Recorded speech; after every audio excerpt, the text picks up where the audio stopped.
సున్నుపిండి preparation ఉంది. 1 glass పెసలు, ఎర్ర కందిపప్పు ఒక గ్లాసు, హాఫ్ గ్లాస్ బియ్యం వేసి కొంచెం రోస్ట్ చేసుకుందాము.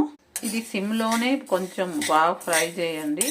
కొంచెం కలర్ చేంజ్ అయ్యే వరకు సిమ్లోనే ఫ్రై చేయాలి. తర్వాత మిక్సీలో వేసి మెత్తగా పౌడర్ చేసేసుకోవాలి. చల్లారిన తర్వాత ఇప్పుడు మనం మిక్సీ పట్టేద్దాం. మెత్తగా బాగా పౌడర్ చేసేసుకోవాలండి. ఇది చిన్నపిల్లలకు కానీ యూస్ చేస్తుంటే ఒక 6 months తర్వాత వాళ్ళకు కూడా యూస్ చేయొచ్చు. యూస్ చేస్తుంటే ఒకసారి జల్లించేసుకోండి, ఫిల్టర్ చేసుకోండి. అంటే స్క్రబ్ లాగా కొంచెం గరుగ్గా ఉంటుంది. వాళ్ళ చిన్నపిల్లలకు సెన్సిటివ్ స్కిన్ కాబట్టి కొంచెం జల్లించేస్తే వాళ్ళకి కూడా యూస్ చేయొచ్చు. ఎటువంటి సైడ్ ఎఫెక్ట్స్ ఉండవు. ఇది చాలా న్యాచురల్గా యూస్ చేసేది. దీంట్లో ఎర్ర కందిపప్పు యూస్ చేసాము. ఎర్ర కందిపప్పు మనకి స్కిన్ బ్రైటన్ అవుతుంది.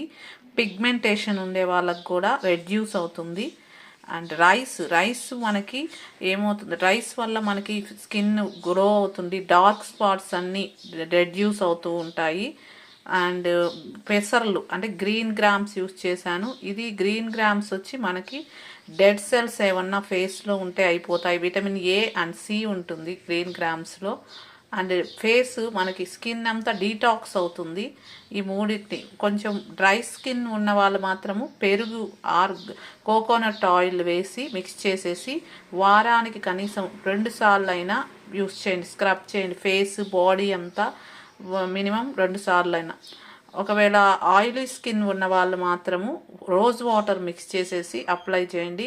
కానీ 1 monthలో చాలా చేంజ్ కనిపిస్తుంది. డెడ్ సెల్స్ అని పోయి గ్లోయింగ్ స్కిన్ వస్తుంది. ఇది న్యాచురల్ ప్రోడక్ట్సే కాబట్టి మీరు ట్రై చేయండి. నా ఛానల్ని సబ్స్క్రైబ్ చేసేయండి, లైక్ చేయండి, కామెంట్ చేయండి. Please subscribe. Thank you.